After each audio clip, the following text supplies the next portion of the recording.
بسم الله الرحمن الرحيم. أبنائي وبنات الصف الثالث الإعدادي السلام عليكم ورحمة الله وبركاته. ودلوقتي جه ميعادنا مع الدرس الرابع من الوحدة الرابعة بعنوان مصر من الحماية البريطانية حتى ثورة يوليو عام 1952، وده بيكون آخر درس معانا في التاريخ وآخر درس في المنهج إن شاء الله. زي ما اتعودنا في كل درس بنعمل تذكرة بآخر حاجة قلناها في الدرس اللي فات.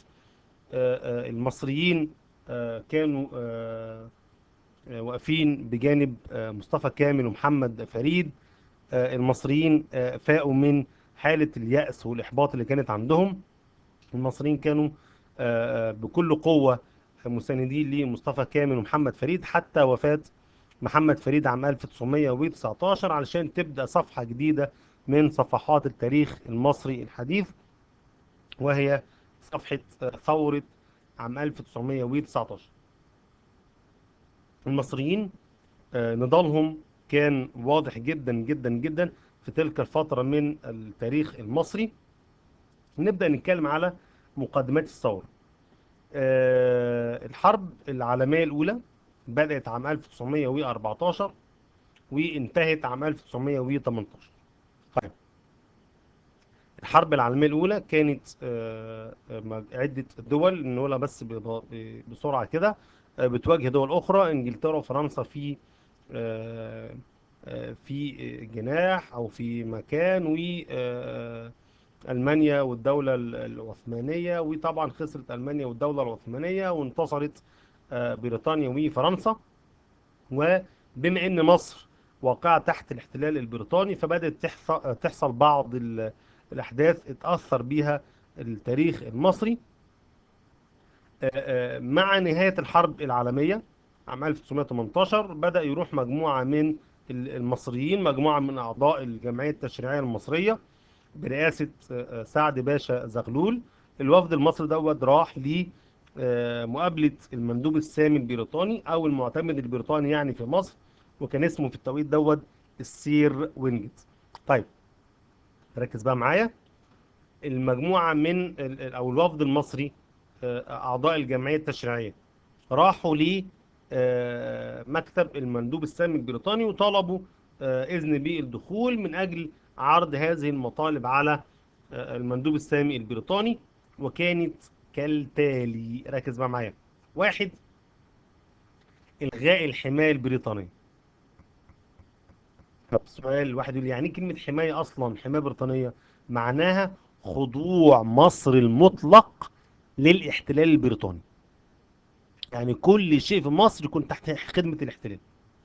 هو ما كانش الكلام ده موجود، لا كان موجود قبل كده، بس المرة دي هيكون منفذ بقوة عسكرية، وأي حد هيعارض هيتم يعني اعتقاله ونفيه فيه وسجنه.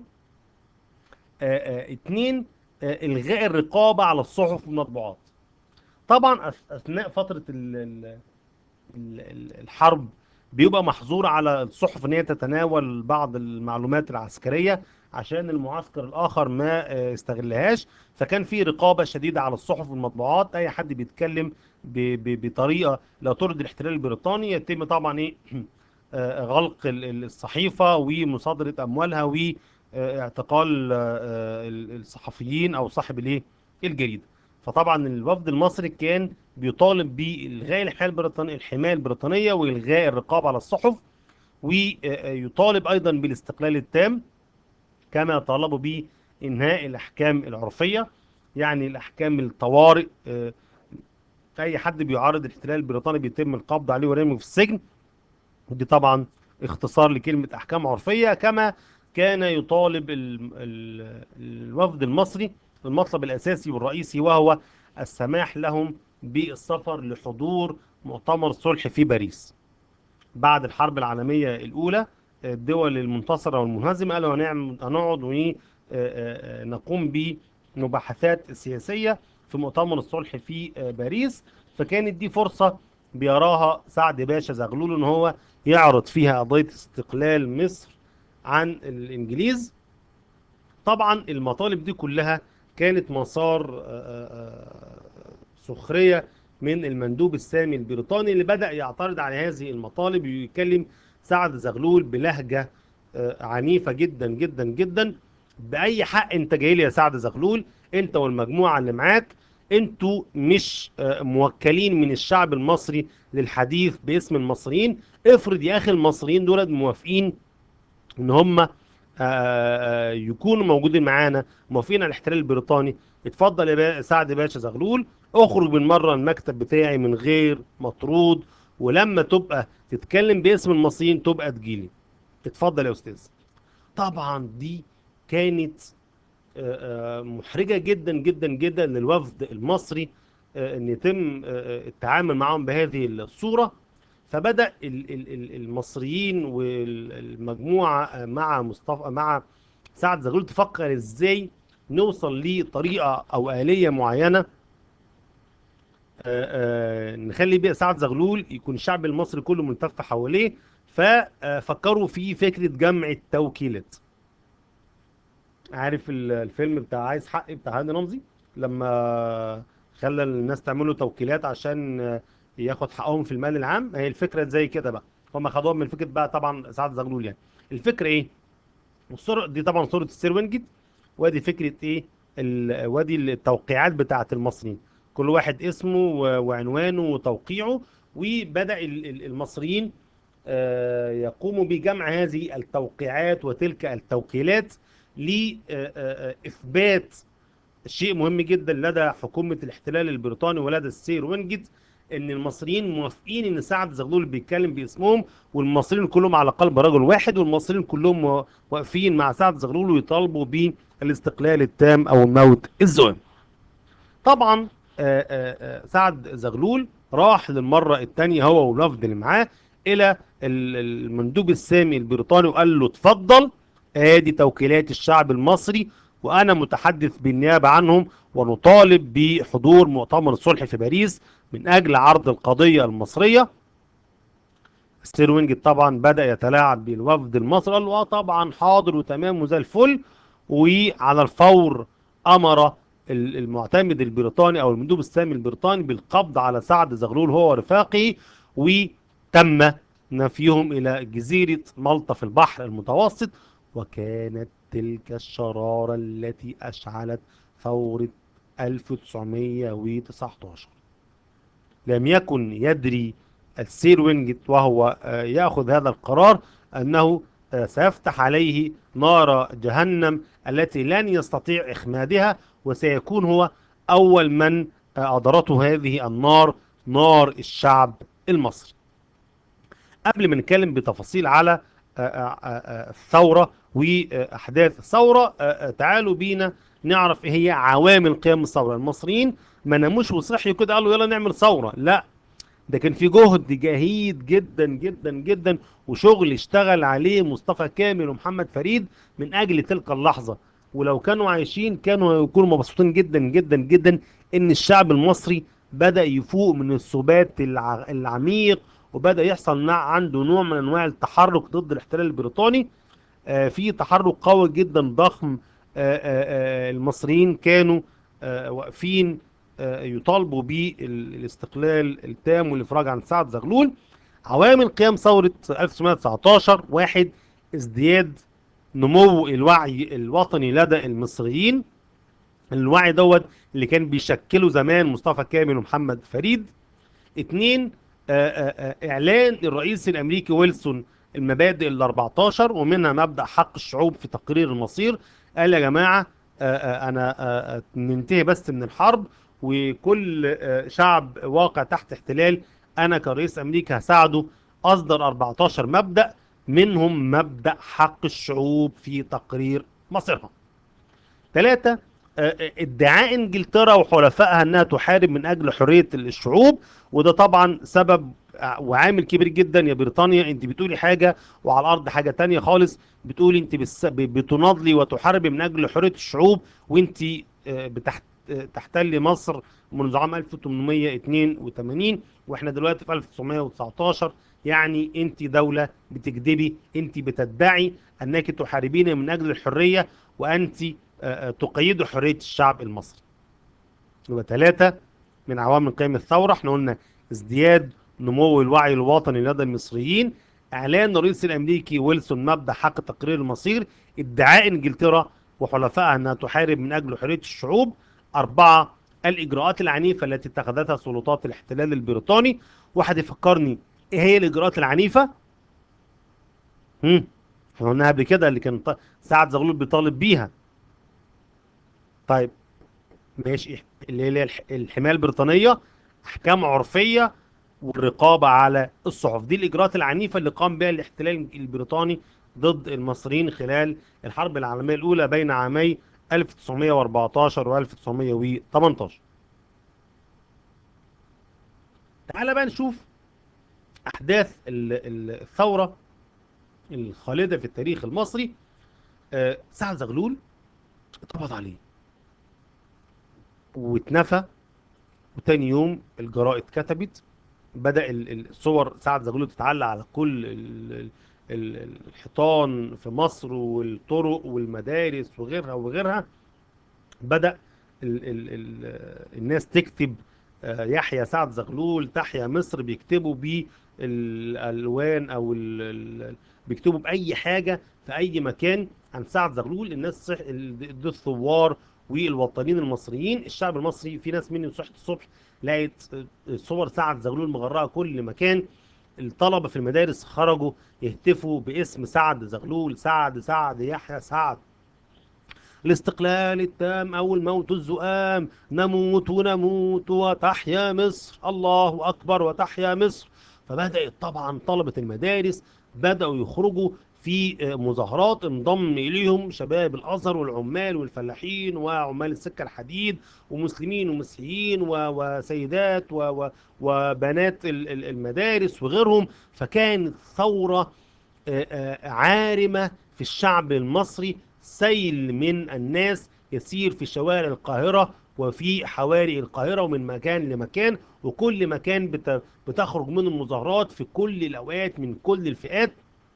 وكانت نموذجا للوحدة الوطنية بين أبناء الأمة المصرية. يتحالف أو يقف المصري مسلم كان أو مسيحي، يقفون يدا واحدة ضد البندقية الإنجليزية، ويقف الجميع صفا واحدا يتبادرون على الاستشهاد في سبيل الوطن. وكانت ملحمة عظيمة جدا جدا جدا، صورة وآية من أو علامة من علامات الوحدة الوطنية. وطبعا كعادة الاحتلال وعادة السلطات التي تقوم بقمع الثورة في أي مكان، بدأت فوهات البنادق الإنجليزية تتجه صوب الشباب، صدور الشباب المصريين، وتسقطهم الواحدا تلو الآخر. وكلما سقط واحدا زاد الثورة مرة أخرى التهابا واشتعالا مرة أخرى، وكان تفرق المصريين ثم تجمعون مرة أخرى.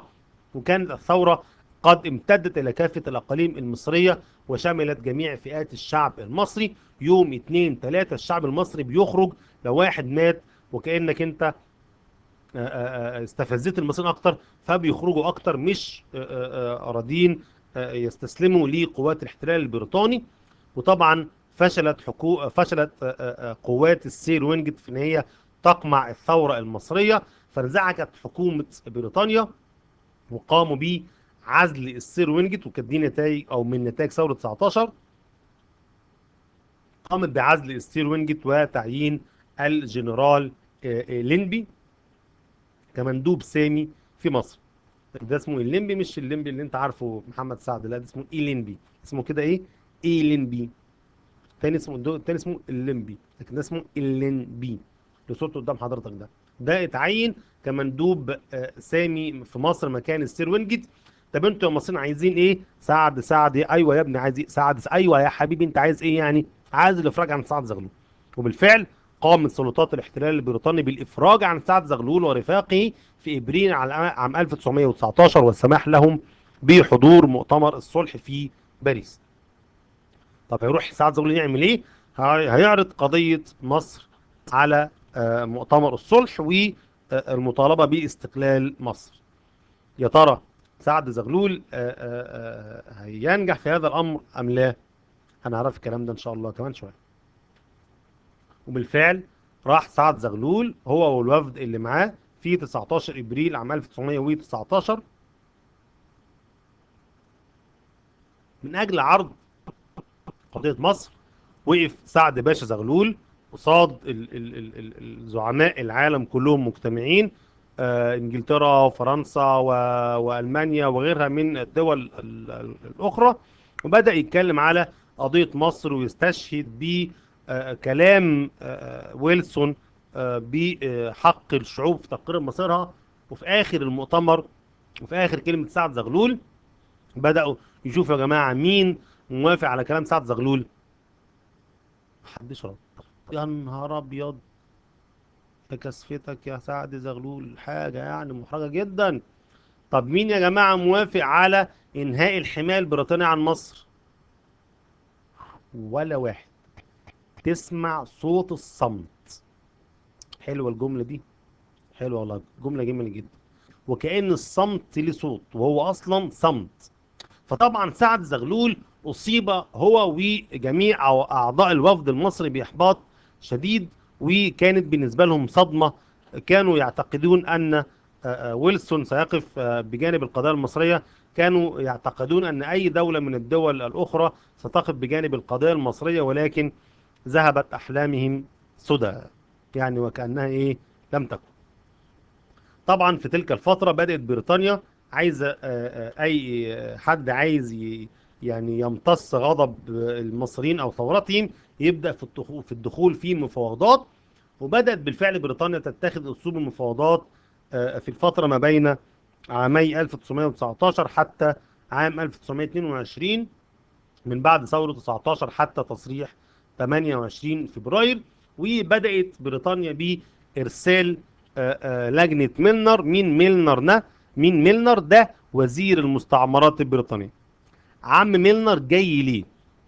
جاي يقنع الشعب المصري بقبول الحماية البريطانية، لكن الشعب المصري رفض التعاون مع هذه اللجنة، وضرب مثالا للصمود وعدم قبول التفاوض إلا مع سعد زغلول.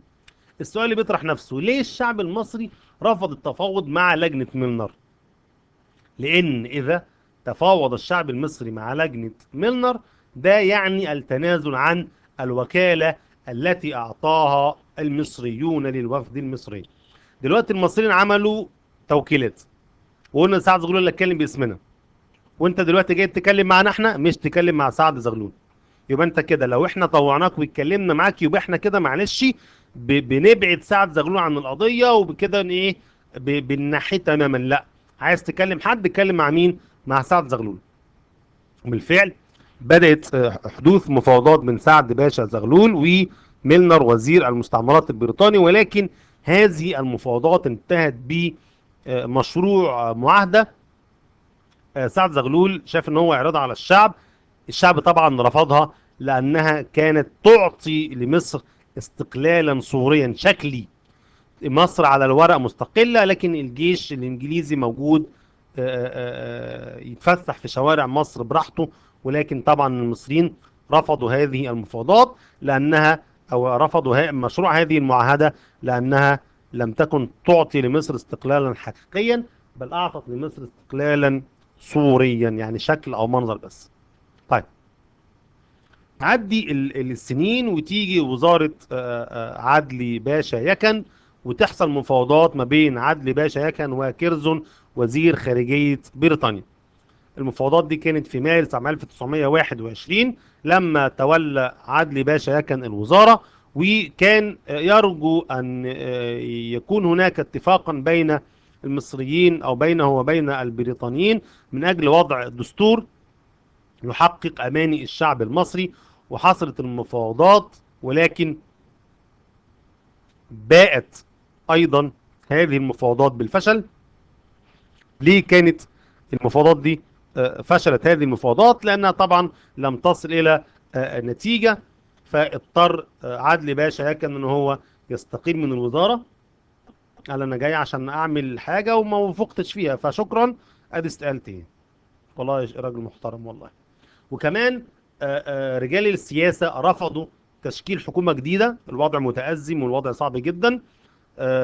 هنمسك الحكومة مش هنعرف نوصل لحاجة، الشعب هيهاجمنا، وعلى ايه؟ شكرا، احنا مش هنقبل بالوزارة وتشكيل الحكومة الجديدة. في تلك الأثناء تم القبض على سعد زغلول للمرة الثانية ونفيه إلى جزيرة سيشل في المحيط الهندي.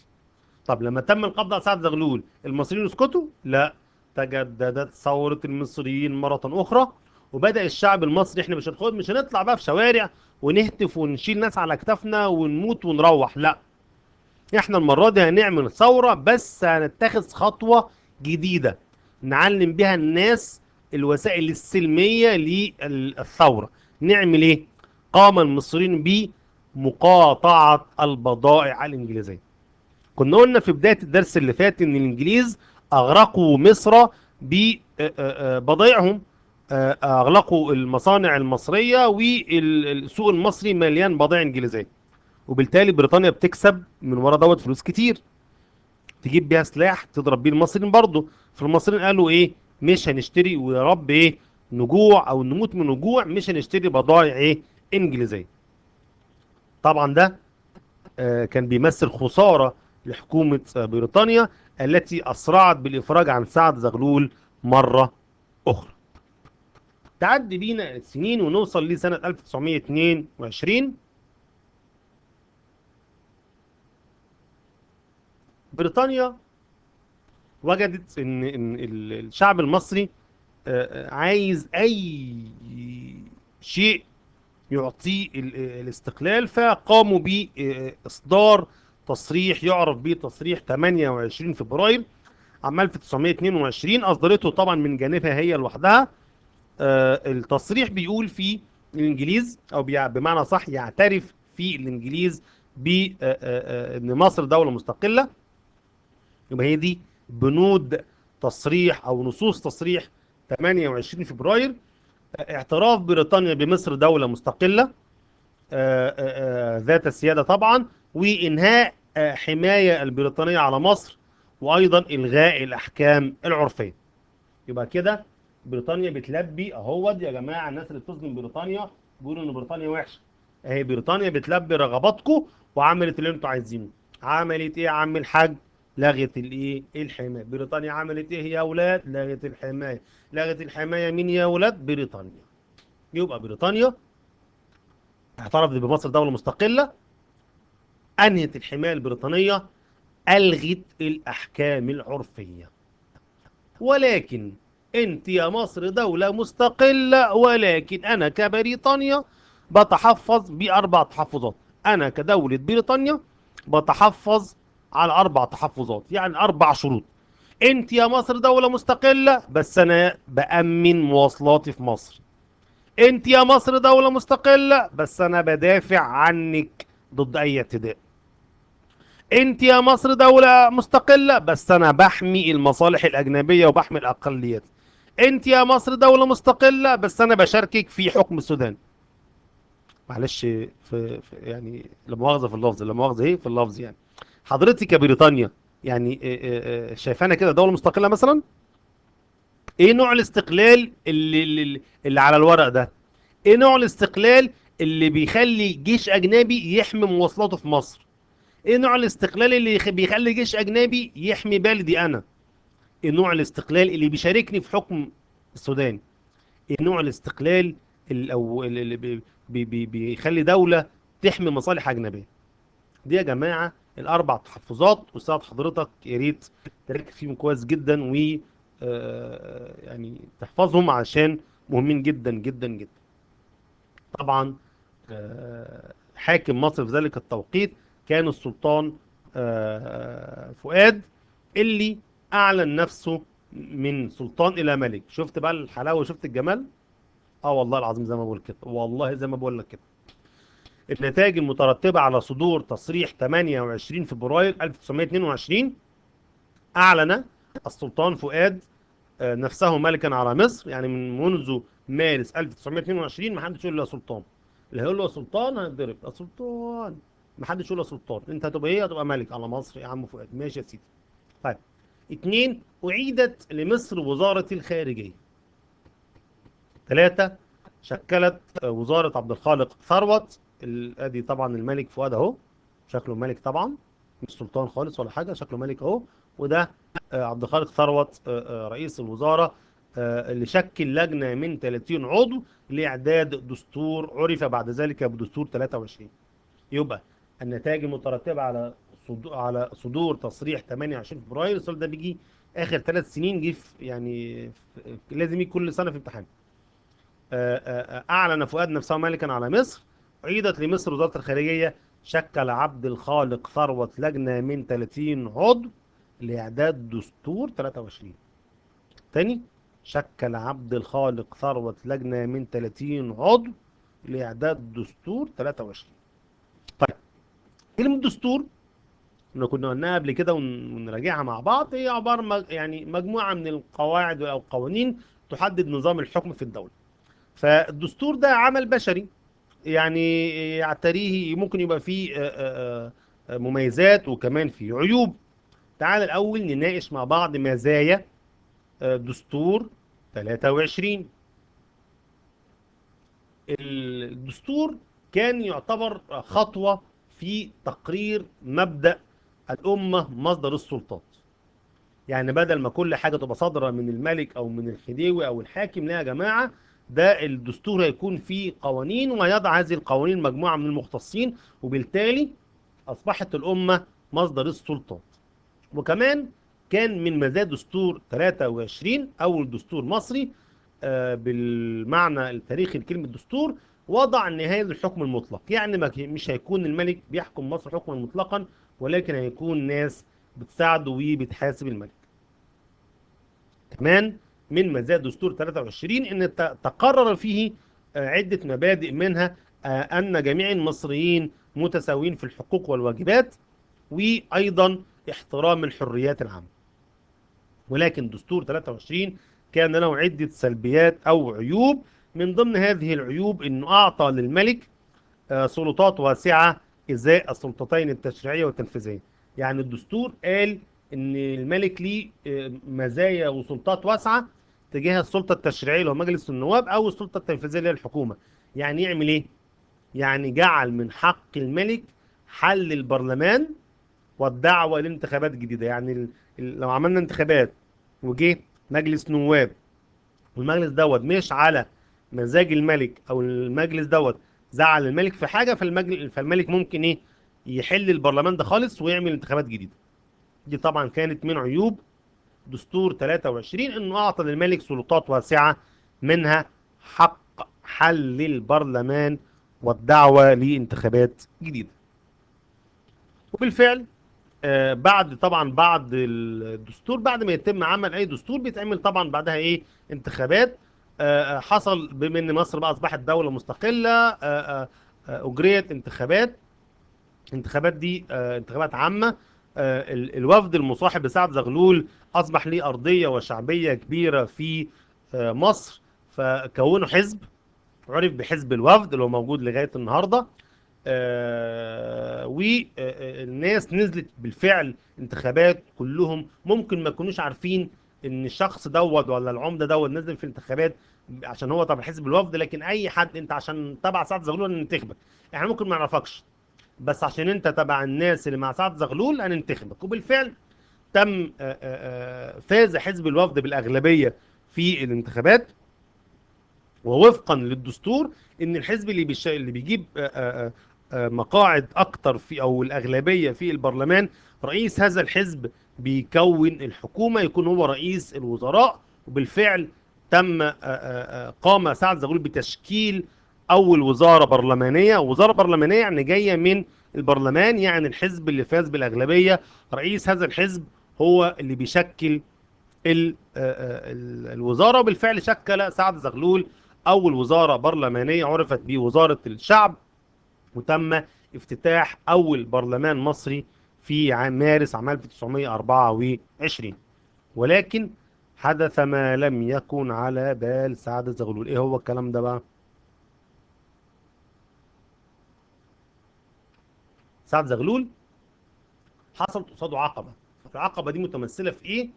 اغتيال السير لستاك. مين هو السير لستاك ده؟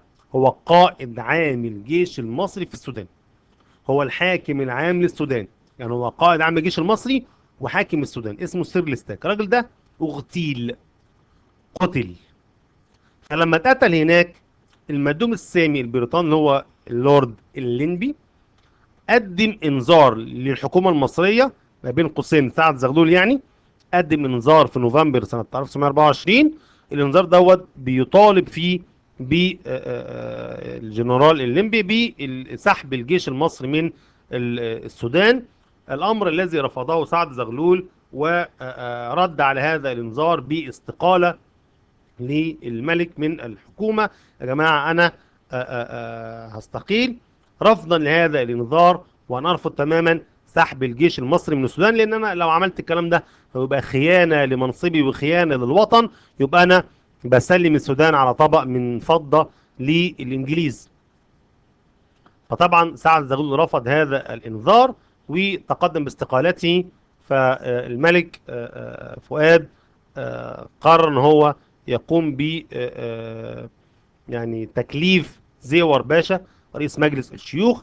تم تكليفه من قبل الملك فؤاد بتشكيل الوزارة الجديدة، وبالفعل قبلت هذه الوزارة مطالب بريطانيا، وبالفعل تم سحب الجيش المصري من السودان. تعدي بينا السنوات ويموت سعد باشا زغلول، ويجي من بعده مصطفى النحاس كزعيم للوفد. في تلك الفترة سنة 1930 يجي رئيس وزارة جديد لمصر اسمه إسماعيل صدقي.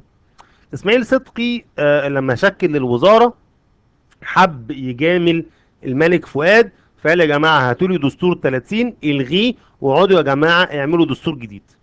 يبقى اسماعيل صدقي راجل جديد بقى وعايز يطبل وينافق الملك فؤاد، فيعمل ايه يا جماعه؟ الغوا الدستور القديم، هاتوا لي دستور جديد. الغوا دستور 23، يلا بينا نعمل دستور جديد. وبدأ يعطي للملك مزيد من السلطات، بدأ يهدر سلطة الأمة وحق الأمة في مواضع كثيرة من هذا الدستور. وعندما تم التئام الدستور وطرحه امام المصريين من اجل الاستفتاء عليه او الموافقه عليه، الشعب المصري خرج في مظاهرات كبيره وماسكين بدستور 23، الدستور اللي اتعمل ايام وزاره عبد الخالق ثروت. وبدا الشعب المصري يخرج في مظاهرات مطالبا الملك فؤاد بالتدخل لالغاء دستور 30، مما اضطر الملك فؤاد بالفعل الرضوخ لمطالب الامه ولغى دستور 30 ورجع دستور 23. في تلك الفتره كان يوجد مجموعه من الاحزاب المصريه. بدات الاحزاب دي تزداد ويكون لها يعني موضع قدم عند المصريين، ولكن لم تثري هذه الأحزاب الحياة النيابية، يعني ما كانش ليها لازمة. بما تفسر سؤال يجي لي في الامتحان يقول لي بما تفسر تعددت الأحزاب في مصر منذ صدور دستور 23، لكنها لم تؤدي إلى أو لم تثري الحياة النيابية. ليه؟ لأن هذه الأحزاب كانت أحزاب تنظر فقط لمصالحها، وكانت أداة في يد القصر وبريطانيا، يعني زي العروسة اللعب كده تحركها زي ما أنت عايز. كانت هذه الأحزاب أداة للقصر الملكي وبريطانيا لتحقيق مصالحهم دون النظر لمصالح الشعب المصري. وبكده نوصل لنقطة مهمة جدا جدا جدا في عمر التاريخ المصري، وهي معاهدة عام 1936. السنوات بتعدي، بريطانيا بتلمح في الأفق انذارا بحرب عالمية جديدة قد تكون قريبة أو قد تكون بعيدة، ولكنها ستقوم. فبدت بريطانيا عايزة تعقد معاهدة مع مصر نظرا لتخوفها من قيام ثورة جديدة. هي عايزة تريح بالها وتريح دماغها من أي حاجة تحصل في مصر، خاصة لو قامت حرب عالمية جديدة. فبدأت بريطانيا تقوم بمفاوضات مع مصطفى باشا النحاس زعيم حزب الوفد في ذلك التوقيت، ودارت المفاوضات بين النحاس والإنجليز وانتهت بتوقيع معاهدة زي ما حضرتك شايف في الصورة اللي قدامك، معاهدة 36 بين مصطفى باشا النحاس وبين الإنجليز. ونصوصها كانت مهمة جدا جدا جدا، شروط هذه المعاهدة أو كانت تنص على ليه مصطفى النحاس قبل هذه أو قبل إن هو يقعد مع الإنجليز في التفاوض، لأن المعاهدة فيها بعض الشروط هتكون في صالح مصر. أول حاجة، بريطانيا بتتعهد بإجلاء قواتها عن القاهرة وجميع المناطق في مصر مع بقاء قوات في منطقة قناة السويس. الإنجليز مصطفى نحاس هنسحب لك الجيش الإنجليزي كله من مصر، ولكن هنخلي جزء في منطقة قناة السويس. مدة المعاهدة 20 سنة. تمام. الحكومة المصرية، ده رقم 3، تتعهد الحكومة المصرية في حالة قيام الحرب، يعني لو قامت حرب تتعهد الحكومة المصرية ببناء الثكنات، يعني المناطق العسكرية والمعسكرات والطرق والكباري اللازمة للقوات البريطانية، وكمان تقوم الحكومة المصرية بصيانتها. يبقى تتعهد دي نصوص معاهدة 36، جلاء القوات البريطانية عن القاهرة. مدة المعاهدة 20 سنة.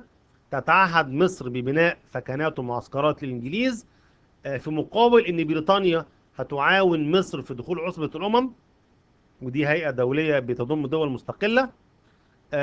بالنسبة لوضع السودان، يبقى وضع السودان كما هو عليه طبقا لاتفاقية 1899، يعني استمرار إدارة السودان طبقا لاتفاقية الحكم الثنائي، ولكن يعود الجيش المصري إلى السودان.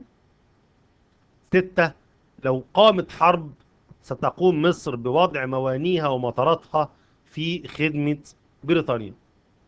هذه بنود معاهدة 36.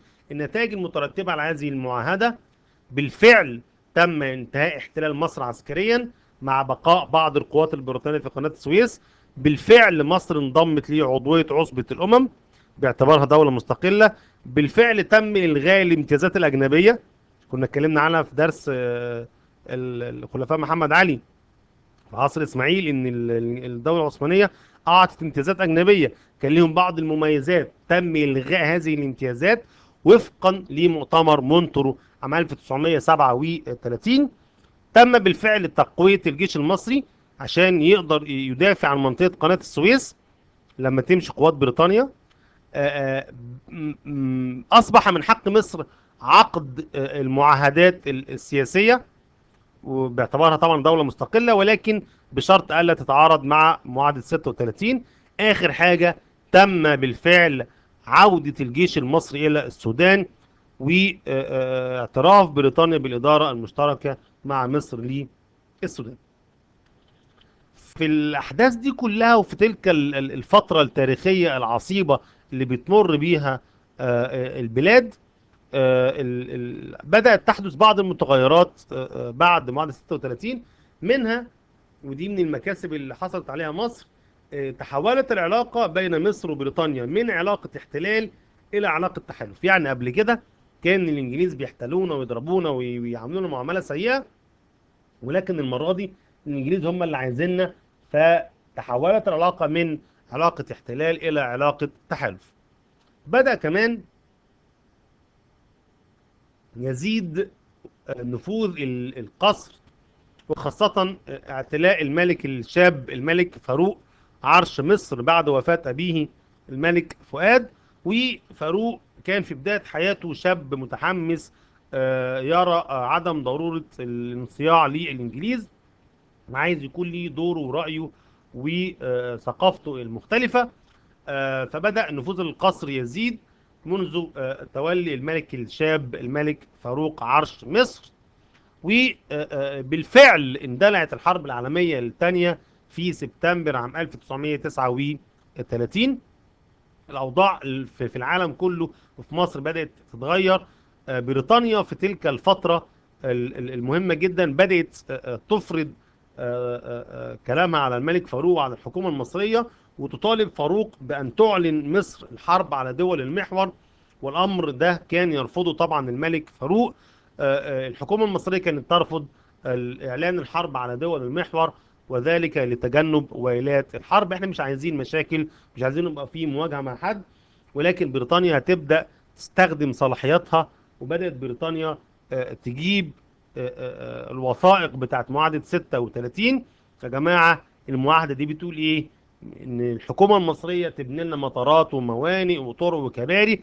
يا مالك يا فاروق، احنا مش عايزين الحكومة دي، احنا عايزين حكومة برئاسة مصطفى باشا النحاس عشان تنفذ الكلام اللي اتعمل في معاهدة 36. طبعا بريطانيا بدأت قواتها المتمركزة في قناة السويس بدأت تخرج من منطقة قناة السويس وتتجه ناحية قصر عابدين في مرافق بحادث 4 فبراير عام 1942.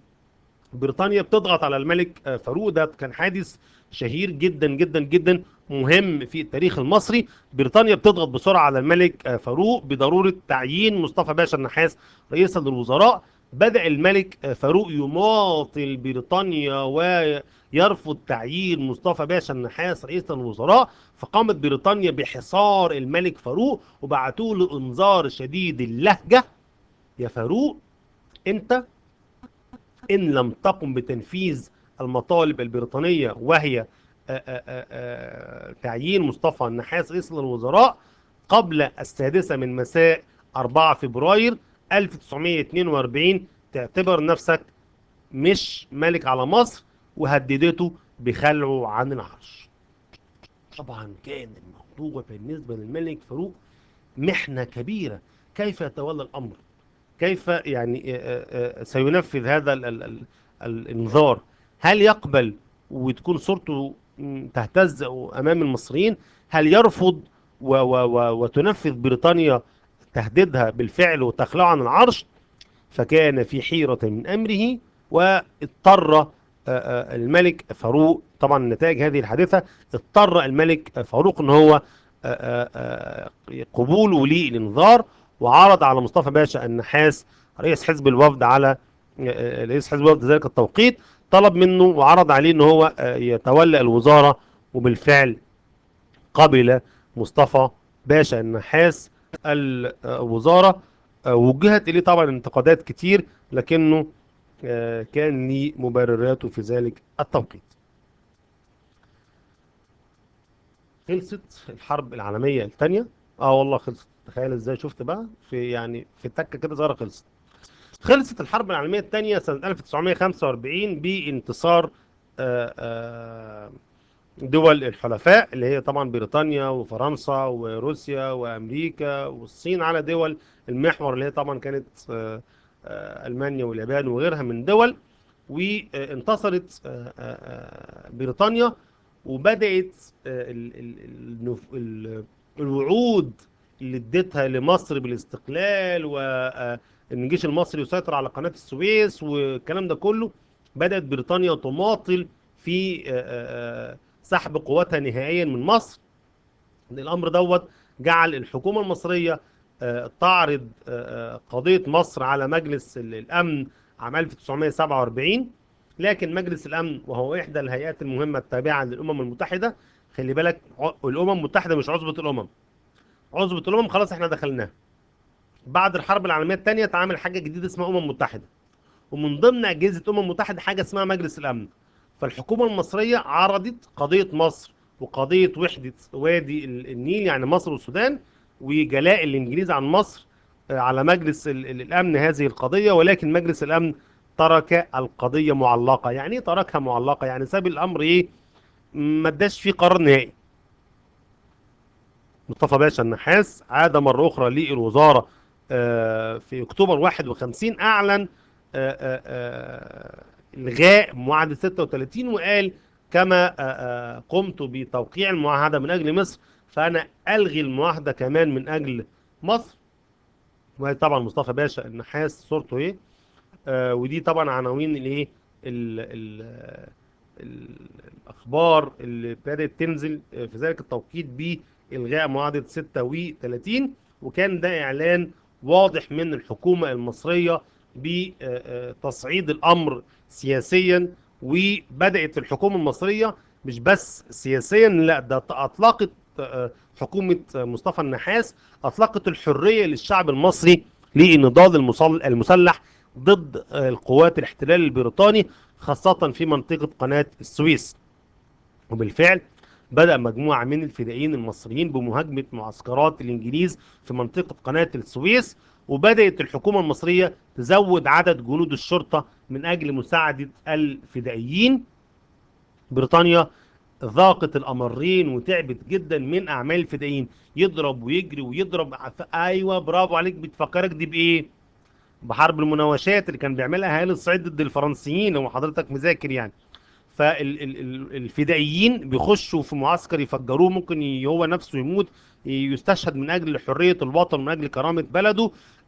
يهاجموا قواعد الانجليز، يسيطروا على مخازن اسلحه والكلام ده كله.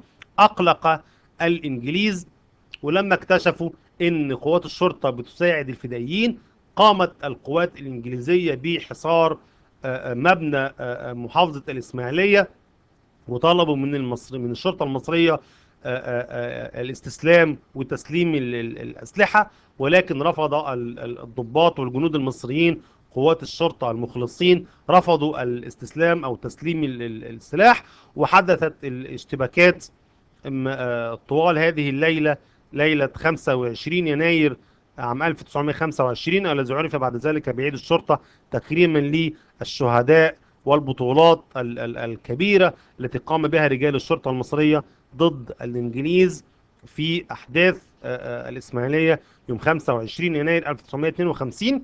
بعدها مباشرة بيوم واحد، يعني يوم 26 يناير، وقعت أحداث مؤلمة في القاهرة، أحداث حريق القاهرة التي كانت نهاية أو تعتبر إذانا بنهاية النظام الملكي وقيام ثورة 1952. الثورة اللي إن شاء الله هيكون ليها كلام مهم جدا جدا جدا، ولكن ده بقى إن شاء الله في الترم الثاني، وعليكم خير وشكرا لكم.